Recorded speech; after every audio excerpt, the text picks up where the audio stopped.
एक ट्रेडर के लिए सबसे ज्यादा इंपॉर्टेंट होता है मार्केट में लंबे समय तक टिके रहना या सरवाइव करना। और आप मार्केट में लंबे समय तक तभी सरवाइव कर सकते हैं जब आपके पास एक प्रॉपर रिस्क मैनेजमेंट प्लान हो।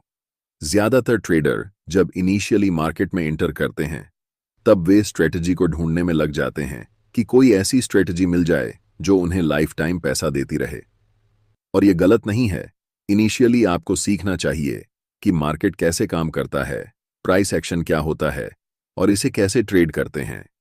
लेकिन सिर्फ स्ट्रेटजी से आप लंबे समय तक मार्केट में टिक नहीं सकते, क्योंकि 99% लोग जो मार्केट में बिगिनर होते हैं उनके पास अच्छी स्ट्रेटजी होने के बावजूद वे अपने पैसे को लूज कर देते हैं, क्योंकि उनके पास एक प्रॉपर रिस्क मैनेजमेंट स्ट्रेटजी नहीं होती।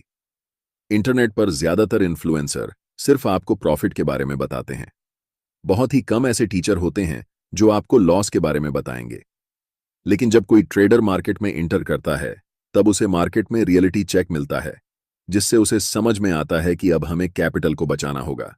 क्योंकि जब आपके पास कैपिटल रहेगा तभी तो आप ट्रेड कर पाएंगे ना। और कैपिटल को प्रोटेक्ट करने के लिए हमारे पास एक वेल डिफाइंड प्लान होना चाहिए, एक well defined risk management strategy होनी चाहिए, जिससे हम अपने पैसों को लूज करने से बचा सकें। इस वीडियो में हम स्टेप बाय स्टेप डिटेल में डिस्कस करेंगे कि मेरा रिस्क मैनेजमेंट प्लान क्या है, आप कैसे अपना रिस्क मैनेजमेंट प्लान बना सकते हैं, आपके कैपिटल के हिसाब से आपको कितना रिस्क लेना चाहिए, आपकी पोजीशन साइजिंग क्या होनी चाहिए और ट्रेड करते समय आपकी रिस्क रिवॉर्ड रेशियो क्या होनी चाहिए, जिससे आप प्रॉफिटेबल ट्रेड्स बना सकें। आप में से ज्यादातर बिगिनर ट्रेडर हो सकते हैं कि इस वीडियो को पूरा न देखें, क्योंकि इसमें ऐसा कुछ नहीं बताया गया है जो एक्साइटिंग हो। पर हां, यही चीजें आपको प्रॉफिटेबल बनाएंगी, यह आपके लिए जरूरी है। इसलिए मैं आप सभी से यह रिक्वेस्ट करता हूं कि इस वीडियो को पूरा ध्यान से देखें। पेन और कॉपी ले लें ताकि पूरे वीडियो के नोट्स बना सकें। फिर कभी रिस्क मैनेजमेंट पर वीडियो न देखनी पड़े, क्योंकि यह रिस्क मैनेजमेंट पर एक कंप्लीट गाइड है। अगर आप सच में मार्केट से पैसा कमाना चाहते हैं तो आपके पास एक परफेक्ट रिस्क मैनेजमेंट प्लान होना ही चाहिए। चलिए वीडियो को स्टार्ट करते हैं और सबसे पहले जानते हैं कि हर एक ट्रेड में एक स्ट्रिक्ट स्टॉप लॉस कैसे फॉलो करना है। हम जितने भी ट्रेड लेते हैं, हर एक ट्रेड लेने से पहले हमें पता होता है कि इस ट्रेड में हमें कितना स्टॉप लॉस लेना है और हम कहां मार्केट से एग्जिट करने वाले हैं। बेसिकली हमें पहले से ही मालूम होता है कि हम कितना पैसा लूज करने वाले हैं और क्या हम उस पैसे को टॉलरेट कर सकते हैं। अगर मेरा जवाब हाँ होता है तभी हम ट्रेड में इंटर करते हैं। ज्यादातर ट्रेडर्स जब इनिशियल स्टेज में ट्रेड लेते हैं उनके दिमाग में कुछ ऐसा चलता है कि ये स्टॉक अभी 10 रुपए का है, 15 रुपए जब जाएगा तो हमें 5 रुपए का प्रॉफिट होगा। हम 100 क्वांटिटी बाय कर रहे हैं, इसलिए हमें 500 रुपए का प्रॉफिट होगा। या जिनके पास ज्यादा कैपिटल है वह अपने हिसाब से कैलकुलेट करेगा, 5,000 या 50,000। उस समय उनके दिमाग में सिर्फ यही चलता है कि हम कितना पैसा बनाएंगे, कितना हमें प्रॉफिट होगा। लॉस के बारे में वे नहीं सोचते। लेकिन अगर आप लंबे समय तक ट्रेडिंग करना चाहते हैं तो आपको इस पूरे थिंकिंग प्रोसेस को फ्लिप करना होगा। अब आप ऐसे सोचेंगे कि यह स्टॉक अभी 10 रुपए का है, हम इसमें 2 रुपए का स्टॉप लॉस लेने वाले हैं। अगर हम 100 क्वांटिटी में खरीदते हैं तो हमें 200 रुपए का नुकसान होगा। और क्या यह 200 रुपये नुकसान लेने से मेरे इमोशंस में कोई बदलाव आएगा? अगर आपका जवाब नहीं है तो ऑफ कोर्स आप उस ट्रेड में एंट्री लीजिए, क्योंकि ऐसे ही ट्रेड को आप कॉन्फिडेंस के साथ होल्ड कर पाएंगे और आप अपने टारगेट या फिर स्टॉप लॉस तक ट्रेड में बने रह पाएंगे। जब भी चार्ट्स पर मेरा सेटअप बनता है तब एंट्री लेने से पहले हम स्टॉप लॉस के बारे में सारी चीजें अच्छे से कैलकुलेट करके अपनी रिस्क कैपेसिटी के हिसाब से एक फिक्स्ड क्वांटिटी के साथ ट्रेड एग्जीक्यूट करते हैं। अब ऐसा नहीं है कि अगर हम रिस्क लेने में कैपेबल हैं तो हम कहीं पर भी रिस्क ले लेंगे। हमेशा रिस्क के मुकाबले रिवॉर्ड अगर बड़ा हो तभी ट्रेड में एंट्री लेना प्रेफर करते हैं। उदाहरण के लिए, अगर हम आपको कहें कि इस ट्रेड में आपकी विन रेट 50% है, यानी कि इस ट्रेड में प्रॉफिट होने की चांसेस 50% हैं, लेकिन यहां रुपये 100 के रिस्क पर सिर्फ रुपये 10 का रिवॉर्ड है, क्या आप ऐसे ट्रेड में एंट्री लेना चाहेंगे? आपका सीधा जवाब होगा नहीं। अब आप लोगों के मन में एक सवाल आ रहा होगा कि कौन सी रिस्क रिवॉर्ड रेशियो सबसे आइडियल है। पर इस सवाल का जवाब सीधा नहीं है, क्योंकि हर एक स्ट्रेटजी के हिसाब से आपको चेक करना होता है कि उस स्ट्रेटजी से अगर हम ट्रेड करते हैं तो कौन सी रिस्क रिवॉर्ड रेशियो में हमें बेहतर रिजल्ट मिलता है। और आप जो भी स्ट्रेटजी को फॉलो करते हैं, चाहे वह प्राइस एक्शन हो, ट्रेंड लाइन सपोर्ट हो या कोई और स्ट्रेटजी, उसे पहले बैक टेस्ट करिए। 50 से 100 बैक टेस्ट ट्रेड्स में देखिए कि कौन सी रिस्क रिवॉर्ड रेशियो आपके लिए सबसे ज्यादा प्रॉफिटेबल है। भाई इंडेक्स इज मूविंग, सोचा हूं एक लॉट ले लूं। It's a feeling. आइडियली मैं आपको बता दूं जो मैं फॉलो करता हूं। अगर मैं कोई स्विंग ट्रेडिंग कर रहा हूं तो 1 से 3 का रिस्क रिवॉर्ड रहता है, और अगर मैं इंट्राडे कर रहा हूं तो 1 से 2 का रिस्क रिवॉर्ड मिनिमम होना चाहिए। अगर 1 से 2 का रिवॉर्ड नहीं हो रहा है तो हम उस ट्रेड में एंट्री नहीं लेते हैं। ये मेरा रूल है।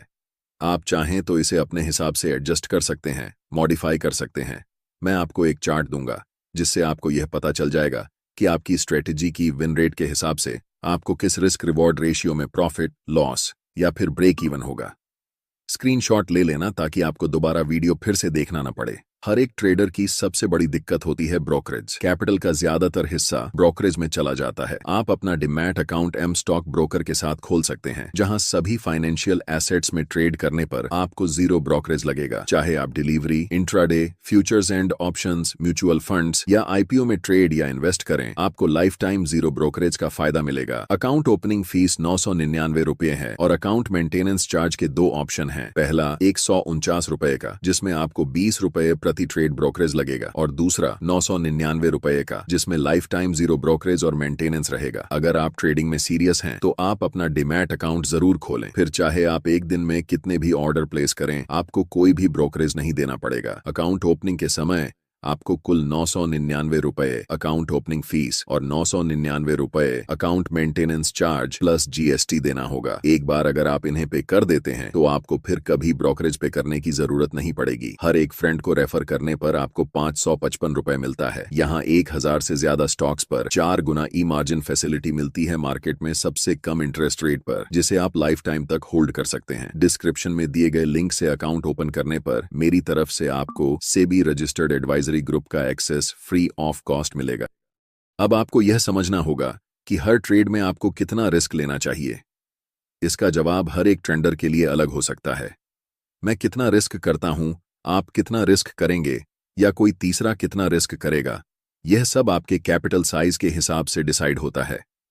उदाहरण के लिए, अगर मेरी कैपिटल 1 लाख रुपए है तो मैं 1 से 2% पर ट्रेड रिस्क लेता हूं।